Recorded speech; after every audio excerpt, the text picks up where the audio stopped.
Hey, rock stars. If you've been on the entrepreneurship journey for a while, you know this feeling. In all the interviews, in all the coaching calls, one truth kept coming up over and over again. Leadership is lonely.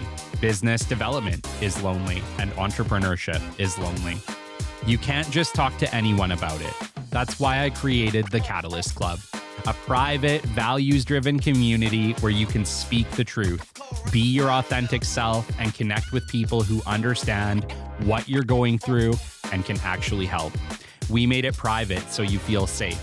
We made it affordable so no one gets left out. And we built it on values that matter, like showing up, sharing knowledge, and choosing growth over ego. Inside, you'll find coffee with rock stars for real talk and connection, unplugged Q&A for live coaching and clarity, and Catalyst sessions with world-class experts who light a fire under your next move. We're building the most supportive business community on the internet, and we want you to help us do it. Join us today at kellykennedyofficial.com. We're just getting started. Were you ever afraid? To be honest, yes. Yes, as an individual in my young 20s, never being in a mine before, I walked into some of the most dangerous mining experiences that you can actually to work on. The deeper you get into a mine, and even here in Sudbury, we have some fairly deep mines with a lot of ground activity, seismicity. And which that means is the ground stresses build up, and at some point that energy has to release. So you actually have rock that blows out almost like an explosion. The great Mark Cuban once said, "Business happens over years and years. Value is measured in the total upside of a business relationship, not by how much you squeezed out in any one deal." And we couldn't agree more. This is the Business Development Cast, based in Edmonton, Alberta, Canada, and broadcasting to the world. You'll get expert business development advice, tips and experiences, and you'll hear interviews with business owners, CEOs, and business development reps. You'll get actionable advice on how to grow business. Brought to you by Capital Business Development, capitalbd.ca. Let's do it. Welcome to the Business Development Podcast. And now your expert host, Kelly Kennedy.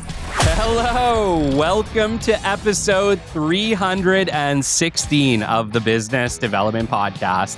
And today it is my absolute pleasure to bring you Aaron Lambert. Aaron is a mining technology innovator and entrepreneur. As the CEO and founder of RIINO Inc., he has taken a bold step forward to redefining mining efficiency and sustainability with the development of RIINO's groundbreaking electric rail haulage system. Combining deep operational expertise with a passion for innovation, Aaron has worked internationally to implement cutting-edge mining technologies, driving real change in an industry that has long relied on conventional high-emission methods. His vision: to create a future where mining operations are not just more efficient, but fully aligned with global decarbonization goals. Now, with RIINO securing significant funding and industry support, Aaron is proving that bold ideas backed by strategic execution can reshape an entire sector. His electric rail system isn't just another mining innovation. It's a revolution in how we extract resources, cutting emissions while maximizing efficiency. The mining world is shifting, and Aaron Lambert is at the forefront, proving that the future of mining is not just electric, it's unstoppable. Aaron, it's an honor to have you on the show today. Thanks for having me, Kelly. Really appreciate it. Me too. You know, we were discussing before the show, this show I'm really excited about, because as somebody who has essentially worked in supporting industries to the mining industry in Canada for, grand portions of my career, it's something I'm very, very passionate about. But it's also something that in 316 episodes, we have not talked to anybody about the Canadian mining industry. So I'm really excited to learn more about you, your background, how you ended up on this wild path. And, what is the Canadian mining industry even like for the listeners who maybe this is their first introduction to it? So once again, it's an absolute pleasure to have you on the show. Take us into this. Take us all the way back to the beginning. How did you end up in the mining industry, Aaron? Yeah, really, it has been a journey. I grew up in a small town, Northern Ontario, where there was a lot of mining industry, a lot of mines locally. And the town that I grew up in was right beside a mine. There's been that was the place that my grandparents had moved over from Europe back in the post World War II. Took the train where there was no highways in or out, and the town was built around a mine. Wow. So for myself, growing up, I grew up around miners. I grew up around a mining town, and I was never involved in mining. I never had a desire for mining. I didn't really think about it too much. But as I went to college and I started my endeavors on the engineering side, I realized this isn't what I want to do. I was always more of a hands-on person growing up as a child, working on toys or working on my bike and always doing things hands-on. And a few years into the working field, I realized that I want to do something different. And I took a job opportunity here where I am now in Sudbury, which is a large mining hub in Canada. There's major mining companies here and lots of mines. They've been mining in Sudbury as well for over 100 years, for well over a century. And that's where I got sparked. And this is what I enjoy doing. It's either mining or you don't. From looking from the Yes. outside in, you don't Yeah. understand what mining is. But once you're in mining, it's almost a different world. There's different terms, there's different language essentially when you're talking about things or how things are done. So it became part of me in my life, and it was something that I enjoyed doing, and really working hard at it. When I walked into the industry, I started off, as a technician and worked through the roles of supervision and really understanding the insides and outs of the whole mining process. Wow. Yeah. It's like you said, from the outside looking in, it's what are they doing? Right? Like how are they doing this? You hear about the mining industry all the time, right? Like Alberta, same thing. Coal mine heaven. Like every small town pretty well had a coal mine here once upon a time. Many of them, or, if not all of them, are shut down at this point. Every time we go to Drumheller, we always do the Atlas Mine Tour. The boys love it. I think it's just a really cool experience to see how things were in Canada because Canada was built on mining. That's right. And so if you've ever been underground on a tour or something and you walk in these tunnels and you look around, and if you actually stop to think about how did they build these tunnels? Well, they've never always been done the same way. If we look at 100 years ago, they didn't use the same equipment. The mining methods were different. They didn't have the technologies we do today. Over 100 years ago, actually, even here locally in Sudbury, they used mules to move the haul cars, the train cars underground. They never had vehicles with tires and ramps. The processes were different. But over the decades that there was new technologies implemented and the mining methods changed. So now over that course of period, the way mines were built was adapted to the technologies that are available. So that improved a lot of processes, made things safer because there was more technologies and you didn't have to be as hands-on. It's more mechanized. So we entered the mechanized area between the 70s and 80s where, safety started improving. We didn't have as many fatalities or injuries because mining is very dangerous, right? It's a very dangerous industry. But along with changing those mining methods to accommodate those technologies, the mine itself is built differently, but the cost to mine also increased. So there's also other hurdles there to extract the ore. Essentially, the cost to build a mine anywhere depending on the mine itself, but potentially could have doubled in cost compared to what it would have been 100 years ago, just because of the mining process. You're excavating more rock for bigger equipment. So yeah, it's really mines are built dependent on the tools that you have available. Yes. Well, you've been in the mining industry for at this point 2 decades, right? Like, walk us through it. How is, for our listeners who this is their very first introduction to mining, modern day mining, how do we mine today? What does a Canadian mine look like? Yeah, essentially the goal of any mine site is we know it's not a forever thing. It's really, we have the critical minerals or ore that we're going after, and it's how do you get to those deposits to extract that ore that we're looking to get. So there's a few things in the planning process is how long is it going to take there and what's the cost and is it viable? And that's essentially, then you develop a plan to get there and to execute it. So even when I started almost 2 decades ago here locally in Sudbury as a miner hands-on, really every day you go underground and you drill and blast. And that is advance a little bit at a time to keep moving forward. At that time, we were actually developing underground twice as fast as we do today here in Wow. Sudbury. And the reason for that is the changes in the equipment. As the larger it gets, the larger the tunnels get, the more ground infrastructure you need to support that rock over your head. So the Mhm. process becomes longer. There's more safety protocols involved, and that's all built around the tools that we're using. So the cost of mining has gone up significantly as well in the past 20 years. Wow. Wow. So we're you were faster when you started 20 years ago. That's right. And when I had started, I was learning from the miners, the old school miners, what you would call old school miners, where there wasn't any safety and they worked hard and they broke ground, which means they came in, they drilled and blasted, and they actually developed faster than we do today. They Wow. knew the old school techniques to use minimal tools and do the job well.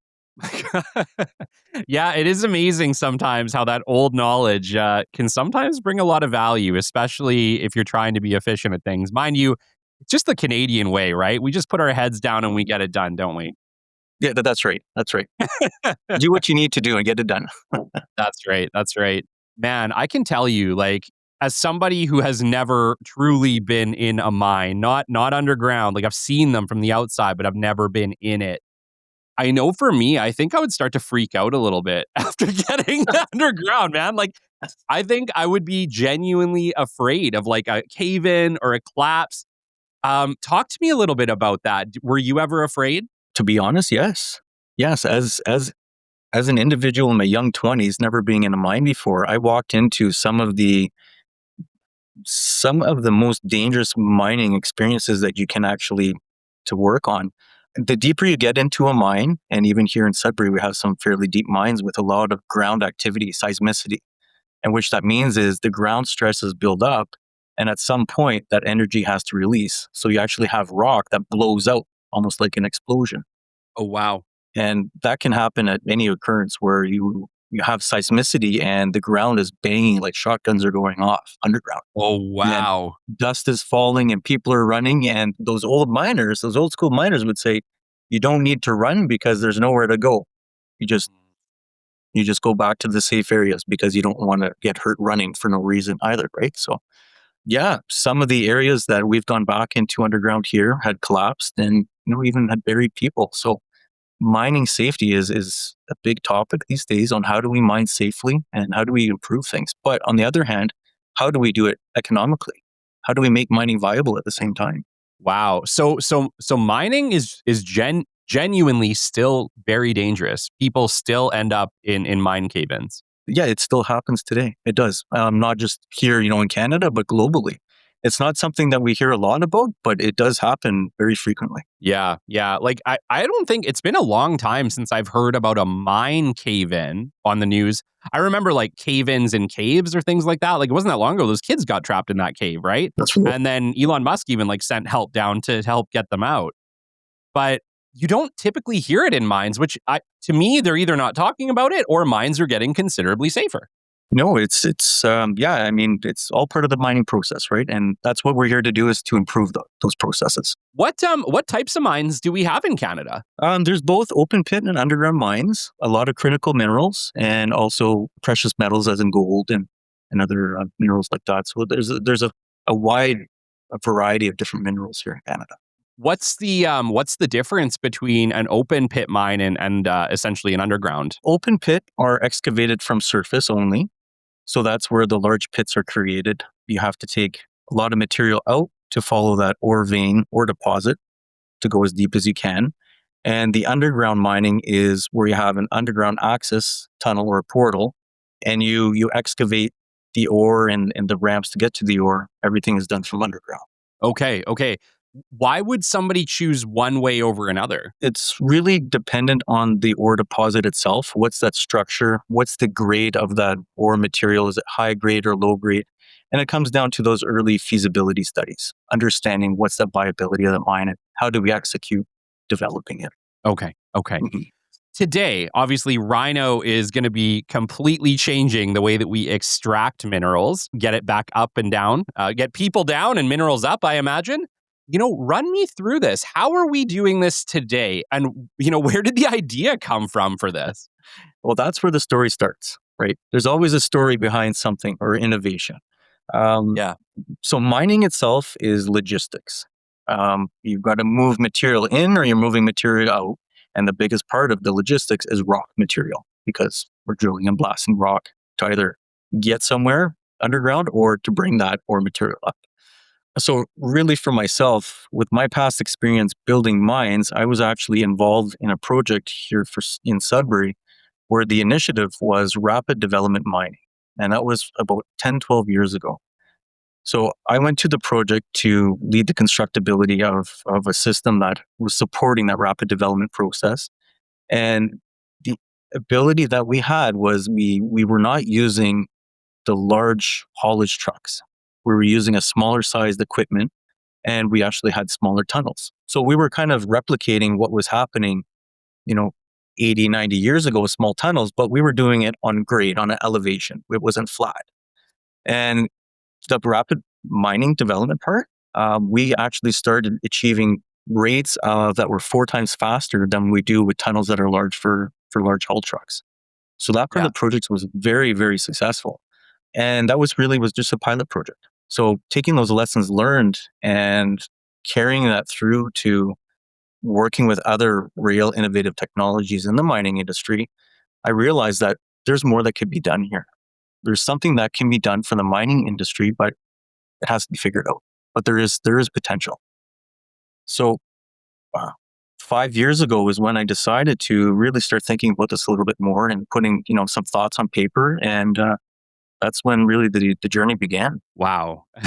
So talk to me a little bit about this, because obviously we've been doing mining a certain way. You mentioned, there's a big shakeup in like the 70s and 80s. And I imagine we've been doing it fairly similarly since that time. I guess, what was the recognition for a major shakeup? Like, what you're doing with RIINO isn't like a small innovation. It'll change mining forever. And I know like sometimes it's a big idea, bold moves, change the world. But like, what was the moment for you where you're like, you know what, like we're doing it this one way and it's working, but I think we could be doing this 1,000% better. And not only that, I'm actually going to take action, because I think that's a lot of people have great ideas, Aaron. Come on. Ideas are easy. What you've done with RIINO, taking an idea as groundbreaking as RIINO, and in 5 years turning it into a feasible, real thing, that takes something else. Yep. Yeah, I can definitely say it is not easy. I haven't experienced any other technology development or anything from the ground up, but doing this, it's a huge endeavor, and it's definitely not. It's not what you expected from the date that you started as well. The very first concept or thought is definitely not what the technology is today. It's understanding of what your goal is set at, and the goal that I wanted to accomplish was I want to have a tool that allows us to do that mining process, that rapid development mining process for underground. How do we minimize the excavation we have to do? How do we make things smaller? So really just taking what we have in other industries. If you look outside of mining, there's many different technologies that can be used anywhere else in the world, right? So looking at roller coasters, for example, they move very fast, right? And if you look at high-speed trains, they use electric energy. And, the mining industry wants to move to electrification for, reduce the decarbonization efforts. So we're working with leaders outside of the industry to implement and integrate these other technologies into the RIINO system to accomplish that. Quick pause here, and thank you for tuning in and supporting the show. I want to recognize Hyperfab, a Canadian precision fabrication company built by the team behind Hypervac Technologies, supporting projects in both Canada and the United States. They focus on high-quality sheet metal, fast turnaround, and solving complex fabrication challenges when it matters most. Hyperfab is proud to be our title sponsor for 2026. Thanks for listening. Let's get back to the show. Okay, so You're obviously using an electric vehicle. Is it batteries inside of the cart itself, or is it going to be an electrified track? There's both. So to have a lot of power, you have to have connection to the grid. So if you look at subways and transit systems, they're all connected to the grid. But also, mining is very unique and dynamic where we have to have that ability to move off a grid as well. So we do also have onboard batteries integrated to the system. Okay. Yeah. And essentially, I imagine too, in case of emergency, because at the end of the day, if for whatever reason the power goes out and your people are stuck down in a mine, you still got to get them out, right? That's right. So we're still able to operate without direct power when there's a power outage. Yeah. To a certain limitation. Yeah. Okay. Talk to me a little bit about developing an electric vehicle. Like, obviously you're an incredibly smart person. You have great ideas, but it doesn't sound like you came from an electric vehicle background.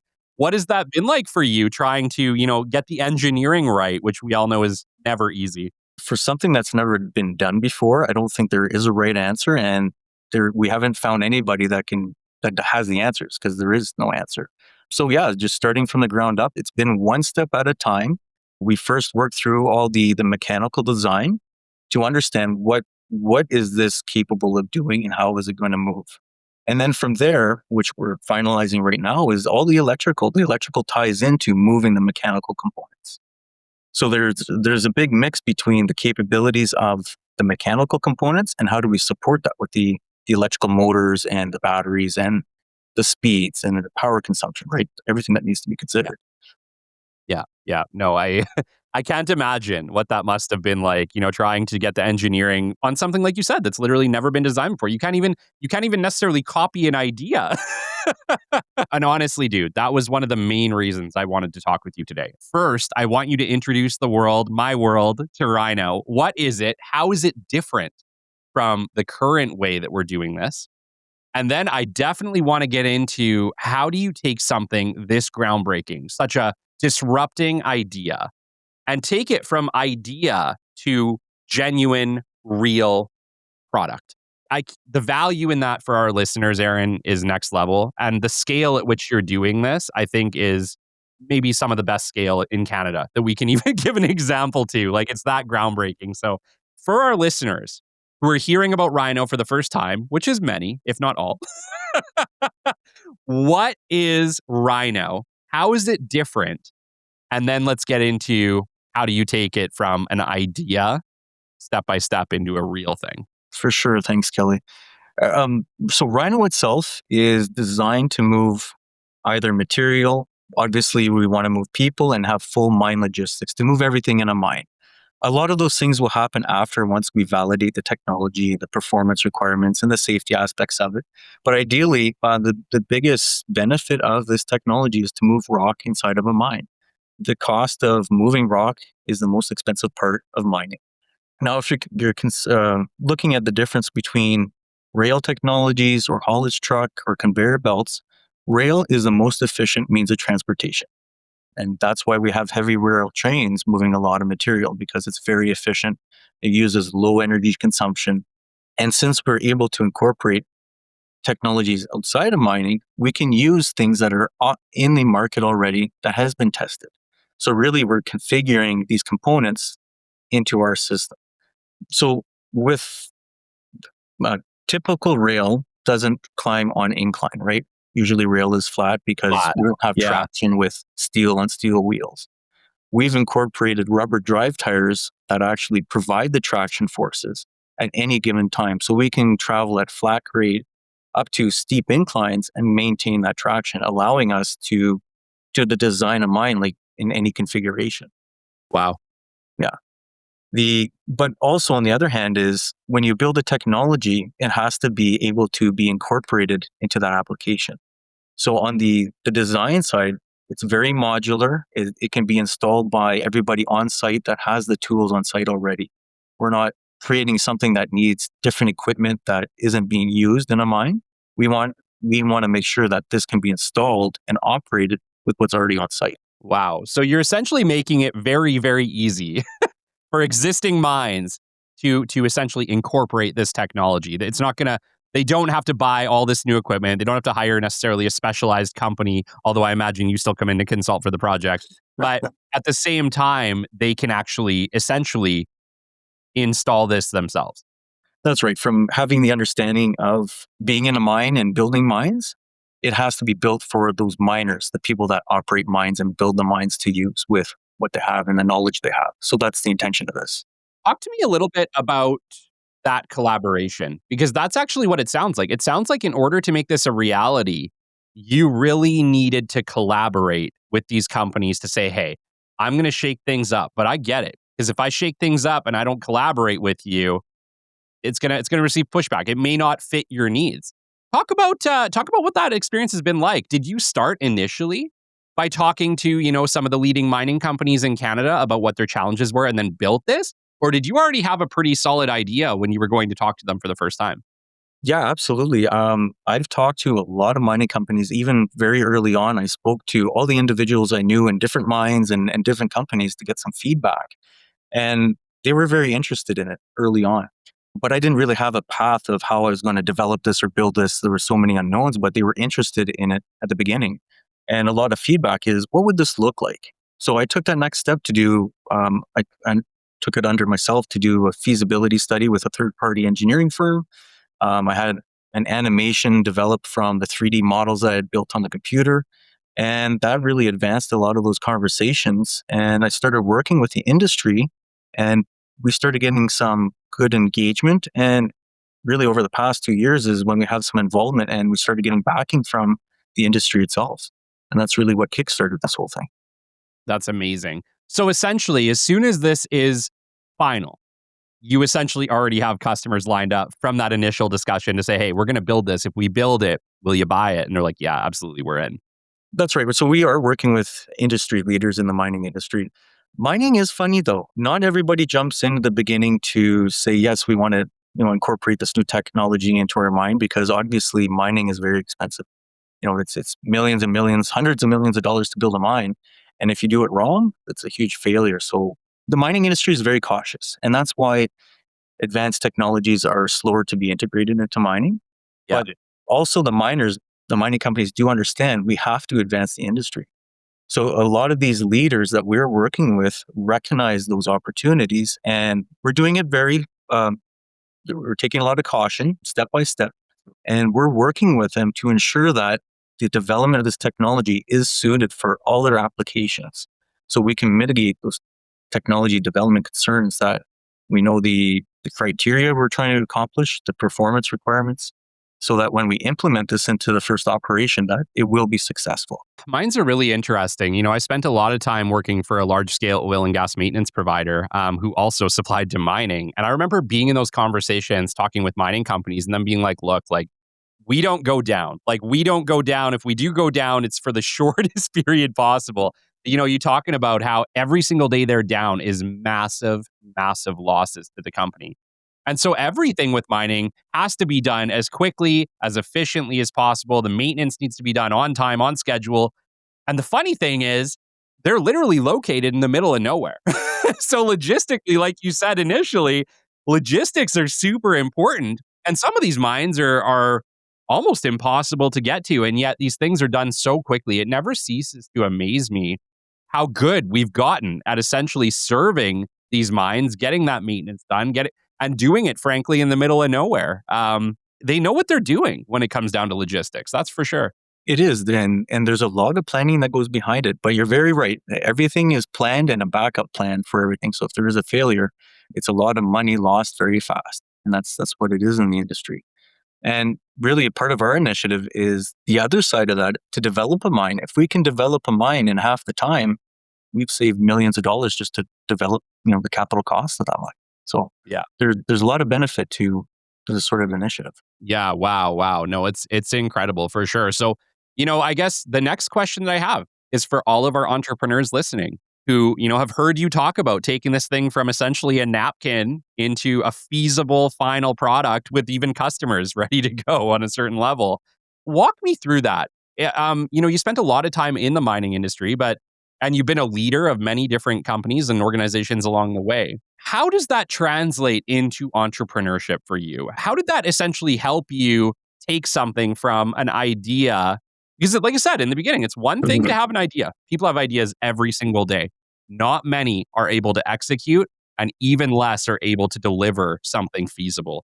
For our entrepreneurs listening who maybe have incredible ideas and they want to emulate what you've done, walk us through it. How did you take this from an idea into a real product step by step? Yes. I think the first thing I'll say is if you're an entrepreneur looking to get into business to develop something, you will have a different perspective than if you've already done it.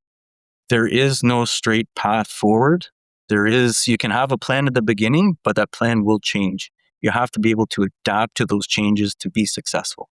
Um, from one entrepreneur to another, they all have different stories. There's not one same story. And for myself, I started with, I thought I can develop not a prototype, but the concept itself and get some investors and I'll build this thing and I'll sell it. And, I got a business. But it was nothing like that. 5 years from when I started, the initial first 3 years were the hardest. It was trying to get that buy-in, that feedback, and really get people to, or get the industry to really support this.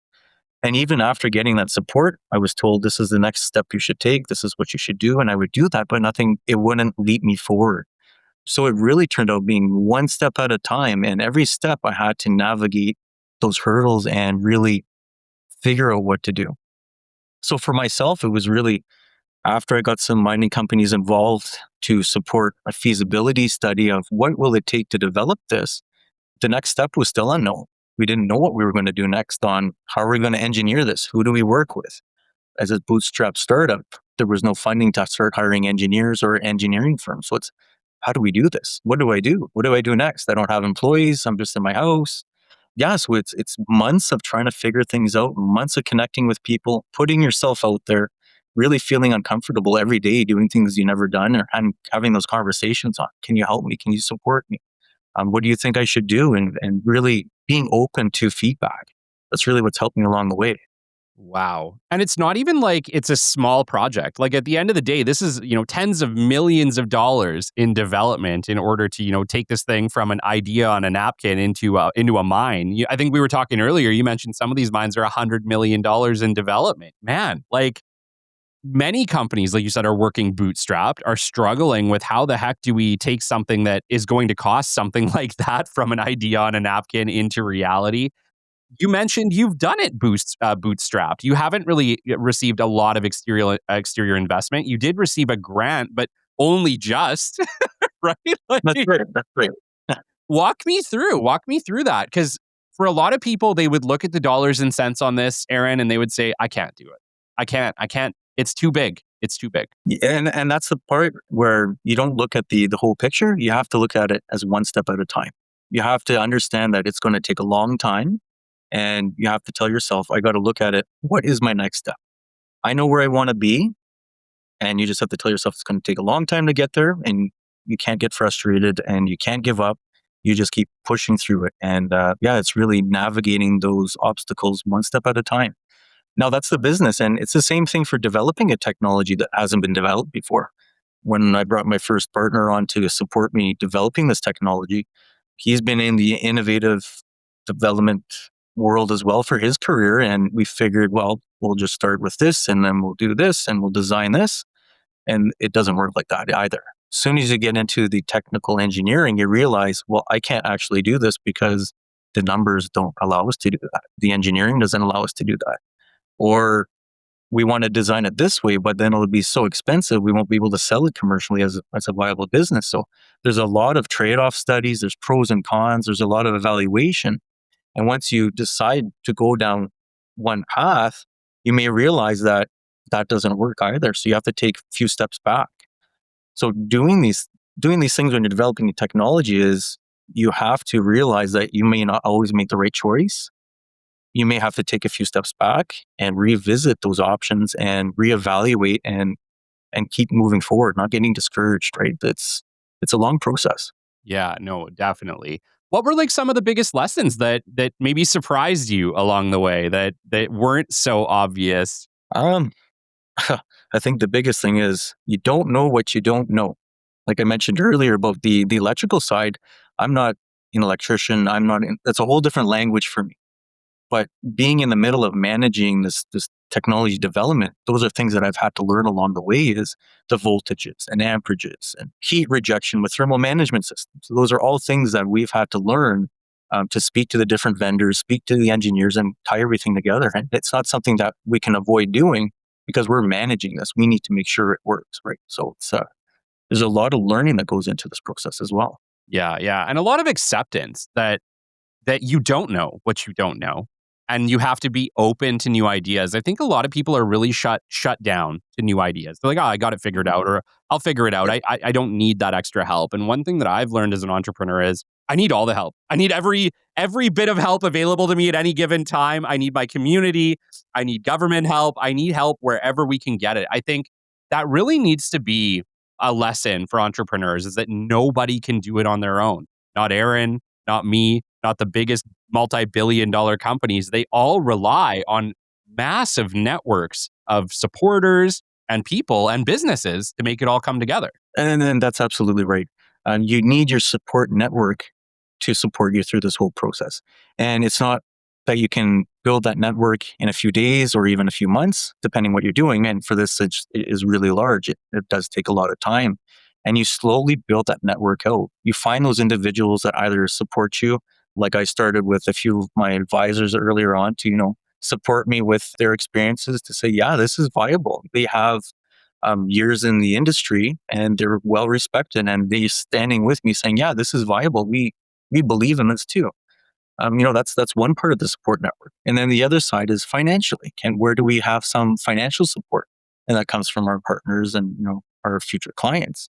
And on the engineering side is we have to find those groups that really understand what we're trying to accomplish, that have experience, not necessarily with this said technology, but with that application.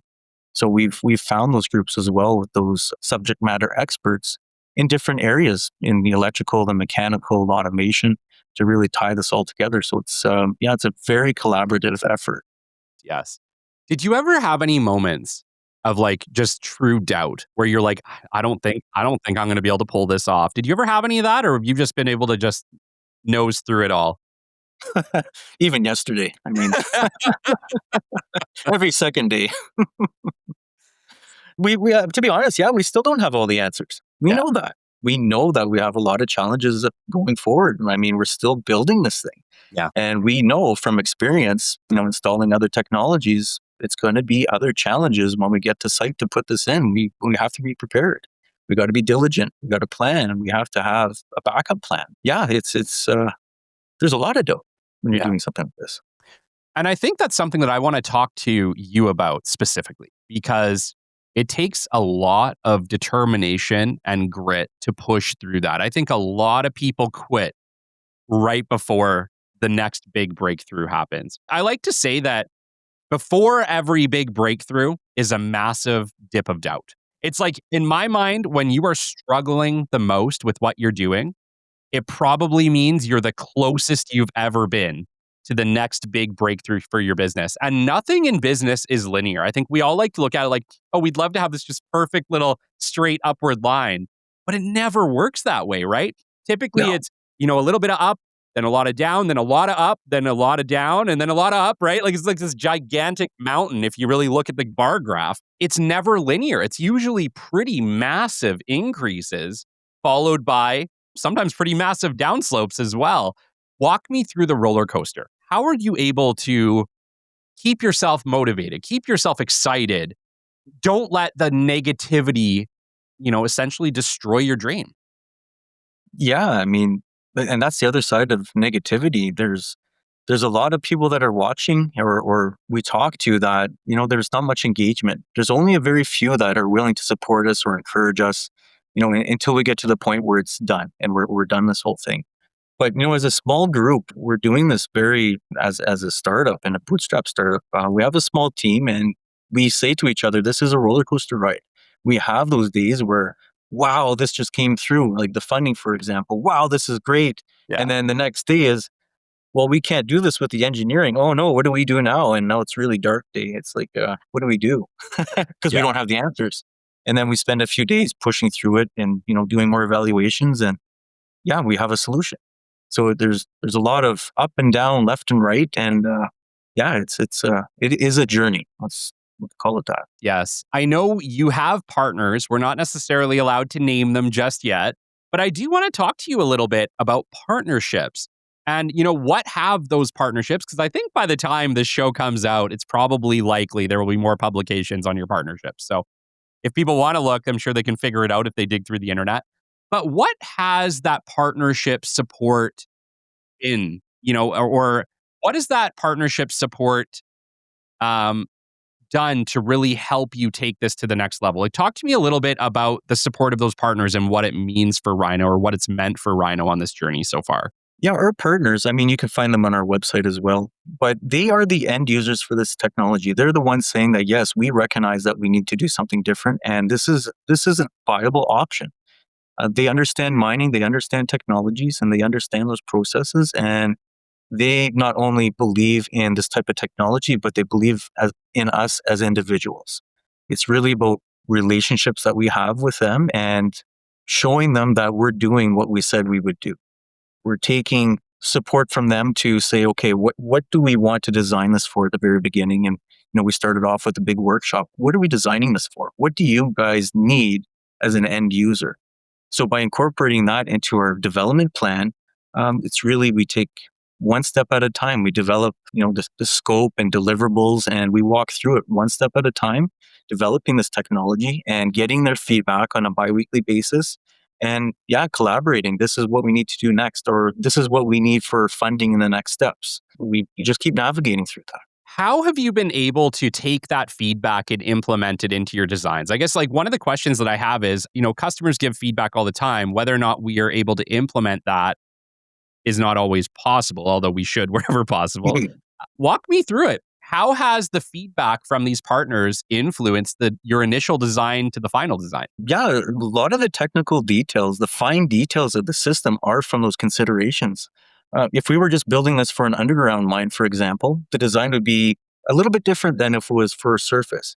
And we've had to really understand what are those applications that this is needed for. And at the beginning, we realized, okay, it'll be for surface and for underground. So we're targeting both.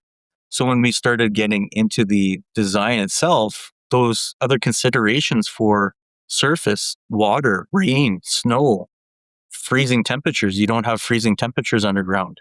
You have thermal expansion on surface. Underground is a steady state temperature all year round. So those considerations, when we bring that into the engineering side, is a lot different. That's a lot more to think about, and that design changes. So having that feedback of what the intended purpose is significant to the design. If we didn't incorporate that and we built this without those considerations, it would fail and used in those scenarios. Yeah. I think a lot of people build a product from an idea, but essentially they build a product and look for a problem instead of finding a problem and building a solution, right? Like you see it in tech all the time. I built this amazing thing, this amazing widget. Who's it for? Well, I don't know, but it does this. Right? Like, then you got to go and find somebody who might need that problem instead of, essentially what you've done and said from the beginning, I'm going to collaborate with my potential future buyers of this product to build something that will actually solve their problems. It seems obvious, but a lot of people don't do that, Aaron. No, and it's really the entrepreneur. What's your intended purpose of starting a business or being an entrepreneur? Are you looking to build a widget or build something fast and have a business and get a big payout and you think you'll be rich in 5 years? You most likely won't be successful. You have to have an intended purpose of what are you building? What's the application for it? And who's your buyers? What's the industry? What are you trying to accomplish? And if you go down that road of I'm trying to solve a problem, you have to look at it as I need to develop a solution that will work and be successful rather than I want to build a big business, make a lot of money. Yeah. That doesn't happen when you're a bootstrap company. No, there's no money. You're using life savings. There's a lot of stress on the family. And you have to work through those step by step. But in the long term, if this technology is successful, the business will be successful. Yeah, you're essentially sharing the risk or mitigating massive amounts of risk by building a product that actually solves a real problem and lining up people that are going to be interested in it from day go. Like, congratulations. That was very, very smart. One of the other things I really want to talk to you about is I absolutely love your logo. I love the name and I love the logo. And I want to talk to you about how did you come up with the name for this? Yeah, how do I explain that? Well, the tech thinking my idea was I wanted to build something rugged, robust for the mining industry. Mining is a very tough industry. Yeah. So Yeah. a RIINO is, represents that. So that was really, I want something robust. And then the name itself, when you start actually looking at when you're starting up, creating a business name, you need a web domain, like a domain name and a website. RIINO, RHINO, is taken in every. There is no domain name you could ever find like that. But then when you look at, you want people to easily find you. You don't want a name that you can't spell, or when you think of where's your business, is it local or is it international? You have to consider people from other countries are looking for you too. So you have to consider as a business, growing a business, where are you going to be targeted? So for myself, RIINO, there was honestly a domain name that was available, Yeah. because anything shorter than 6 characters is, like premium, and there Yes. was one available. And yeah, the trademark was available, and yeah, I think it was just suited well that has a twist to it as well. Yeah. And yeah, the logo kind of, that was the very first process, getting a logo that you're comfortable with too. There was a lot Yes. of design changes just to get that logo, something aggressive, right? Yes, and it's incredible. Like, it's probably one of the best logos and company names I've seen in a really long time, Aaron. So I had to ask you about it, man. It's really good.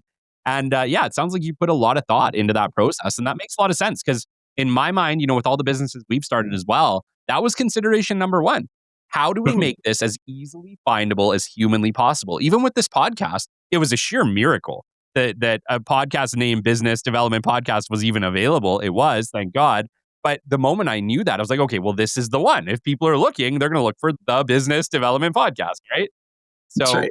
that was a huge consideration. And that's been really instrumental in the growth of the show because whenever people search business development, we show up number one on every platform just simply because of the name. The name matters.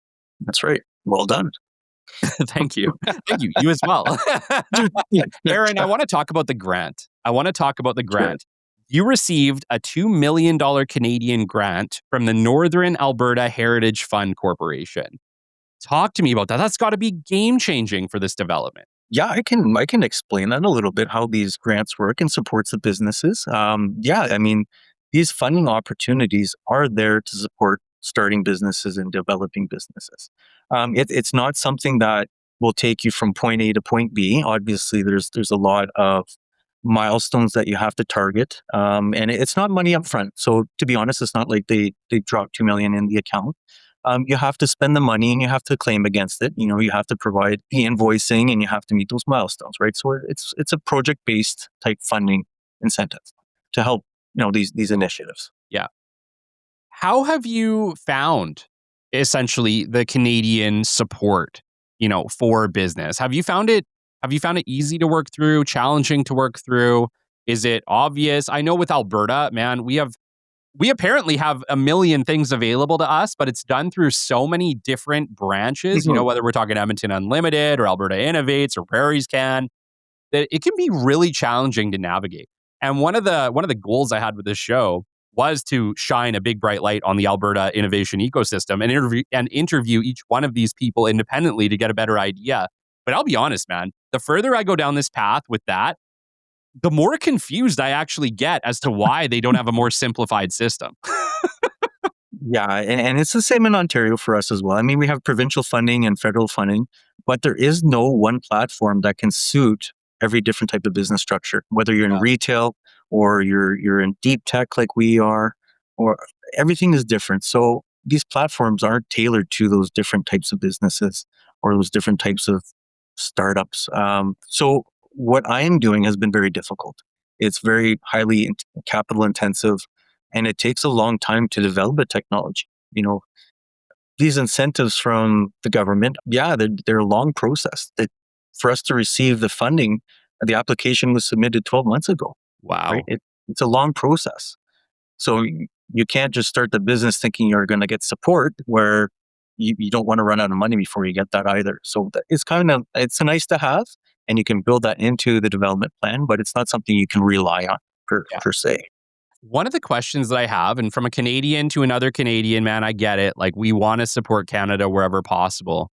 But I do have to ask you, this idea is groundbreaking. It's going to change the world. Do you think you could have done better had you tried to look for, support outside of Canada right off the bat? Or why didn't you? Just out of curiosity, because it's an incredible idea. And I hear of a lot of companies, frankly, just starting in the United States because it's easier. Yeah, with technology, you have your technology readiness levels. There is money available, but more when you get to a developed technology and you're commercially ready. The bank, the BDC bank, a lot of VCs as well. That's when they want to invest in the technologies, when you have something developed and proven. But to get to that point, if you're developing something a lot smaller, it's you can usually do that on your own, or you can get angel investment to take you there. But to do what we're doing, we require millions of dollars, and that's not something we can find in an angel investor. I've put as much money as I could into this, so yeah, that for us is a lot different than other companies as well. So I can't really speak to that, but Okay. our journey's been we need a lot of capital, and there's a lot of risk to developing something that's very capital intensive. Yeah. I've also heard that like physical products, like a physical thing, like what you're building, is much harder to get VC or funding for in general. Everybody wants to support software development or SAS. That's true. Have you found that to be the case? Absolutely. Deep tech. So deep tech, which is capital intensive, is hard to get money for. And then the mining industry is just even harder. There's not a lot of VCs. There's not a lot of investment from the private community for investing in mining as well. It's really because not a lot of people know about mining or know mining well enough to say this is a good idea because they don't know how it fits into mining. Yeah. Yeah. Let's lead into that. Will there be a development stage at which you are going to be looking for outside capital support, or is the kind of the game plan to try to self-fund as far as humanly possible? Well, what we're doing right now is with our partners is we're developing a pilot. We have a site that will be installing this to operate it and validate the technology into an operation. But on the business side, then there's a scale up point where now we're going to take on sales. We need inventory, we need resources, we need everybody to support this. Now, if we have certain countries that we're going to be, or more or less, we have a lot of sales, say Australia or Africa. How are we going to support that? How are we going to service it? How are you going to provide parts? Do we need to warehouse? And then we need to scale up on the production side. That's not something that could be done bootstrapped. That's where we need significant investment to support developing and essentially an OEM, right? Yeah. A large equipment supplier. Absolutely. So we're talking to people around the world. There's institutions listening right now. Is that something that you would be interested in having a conversation with them about? No, 100%. We're going to be there, and we will need the funding to grow this business and to take it to the next level once we have the system operating. Absolutely. Amazing. So if people are listening, there will be links. I'll point, like, by the time we get to the end of the show, I'll be pointing them towards your LinkedIn, all your websites, stuff like that. It'll be on every single post. So if you're looking to get a hold of Aaron, it'll be easy to do so. Aaron, I have two more questions for you before we wrap up today.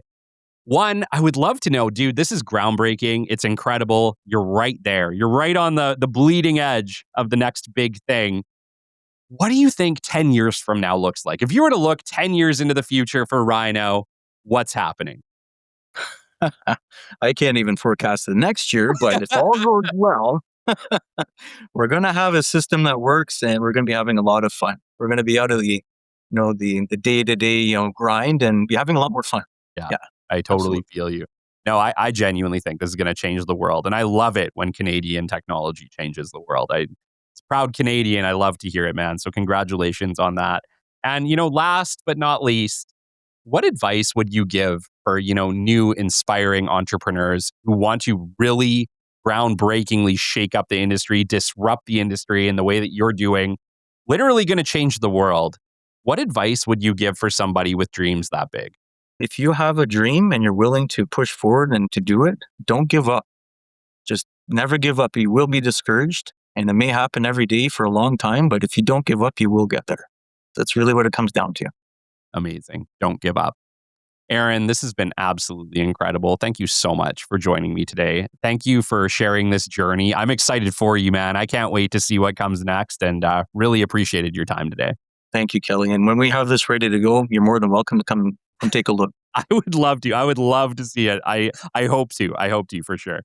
Until next time, you've been listening to episode 316 of the Business Development Podcast, and we'll catch you on the flip side. This has been the Business Development Podcast with Kelly Kennedy. Kelly has 15 years in sales and business development experience within the Alberta oil and gas industry and founded his own business development firm in 2020. His passion and his specialization is in customer relationship generation and business development. The show is brought to you by Capital Business Development, your business development specialists. For more, we invite you to the website at www.capitalbd.ca. See you next time on the Business Development Podcast.